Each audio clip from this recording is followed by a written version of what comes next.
Scott Mills has dished the dirt on the famous faces has worked with and insists Harry Styles has the purest soul. The radio legend, who for 24 years was the face of BBC Radio 1, announced his departure from the station in July 2022 and moved across the road to BBC Radio 2, replacing The Steve Wright Show. But over the course of his career, which started in 1989, has worked with everybody from actual royalty to music royalty. However, the 50-year-old admits there is one person he once tried to book for his former Radio 1 show with Chris Stark, although it didn't really go to plan. Speaking to the Mirror, Scott opened up about his experiences with some of the biggest names in the showbiz industry and one surprising comment from a hotel heiress. Eastleigh-born Scott said, "A lot of the artists I interview or speak to, I have known for years. It's the same with Harry Styles or Lewis Capaldi, they relax with you because you've done a lot with them over the years, and that's a good place to be in. It's the same with Kylie Minogue. I did a Kylie one recently. I did stuff with her since literally the beginning of Radio 1 and even at Top of the Pops in probably Spinning Around era. She obviously doesn't remember every interview, but she will remember me and go, 'Scott, hey, how are you?' and immediately just makes it a much easier chat, and it's super relaxed, and they enjoy it." All pop stars pretty much without exception are nice. They might be tired or they might have just got off a ridiculously long flight and they might not be on their A game, but are they pleasant to be around? Discussing Harry, 29, Scott said, "He's a prime example, he's probably in the top 3 pop stars in the world and he has never changed. I remember when they came in and I played their One Direction's first song on Radio 1 as a world exclusive, and he was a lovely boy then and he is a lovely man now.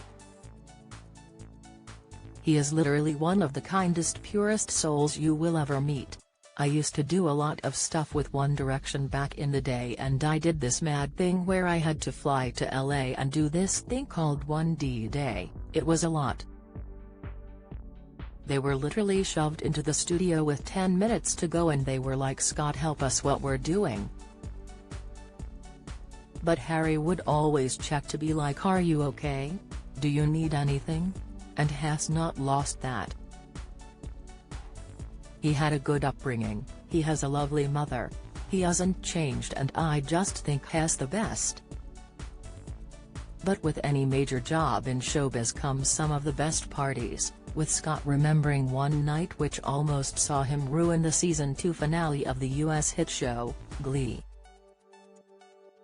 Speaking about a trip to LA, he went for a night out with his friend Kevin McHale at the height of Glee's fame. He said, "I'm not proud of it, but we got carried away with ourselves.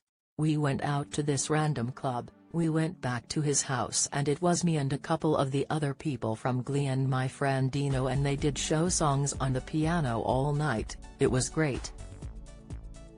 But he missed his flight the next day to New York to record the season finale of season 2. "He got the next flight. It wasn't a disaster, but it was partly to do with me."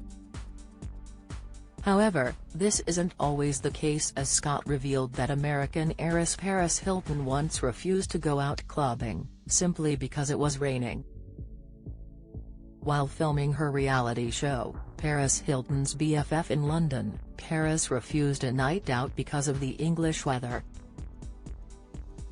He recalled, "She was like, 'I really want to go out tonight but it's raining,' and I was like, 'Yeah, it rains a lot,' and she was like, 'When it's raining in LA, people just don't go out.'"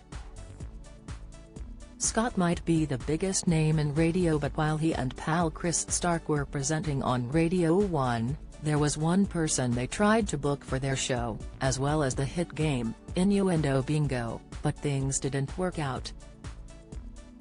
"We used to put in mad bids," laughed Scott before revealing, "Michelle Obama was in town once when Barack was president. The emails back to us were brilliant. As much as Michelle is promoting her book in the UK, this is a no, he said while grinning before adding, if you don't ask, you don't get. Discussing his trip to LA with the LA Tourism Board, Scott said, I've been there a lot over the years. I used to think that in my 20s, I could live there. If you work in the entertainment industry, it feels exciting because it feels like that's where all the decisions are made. Even when I went this time, it was when they just called off the writers' strike. So I was driving past Netflix and there was like, loads of people cheering like with placards going yeah, it's over and I'm like, this is wild. But now in his 5th decade, Scott explained he doesn't believe he could live in Los Angeles nowadays but does enjoy dipping in for a week. While Scott had hoped to live in LA when he was in his 20s, he recalled, I know a British guy, Terry's a lot of British people that work in television and they all stick together, it's like a little expat community. This guy used to work on the James Corden show and he was saying that because no one can really afford to live in West Hollywood or Beverly Hills, so your commute can be an hour and a half there and an hour and a half back. That's part of the reason why I don't think I could live there, but I love it. And I do all the cliché things,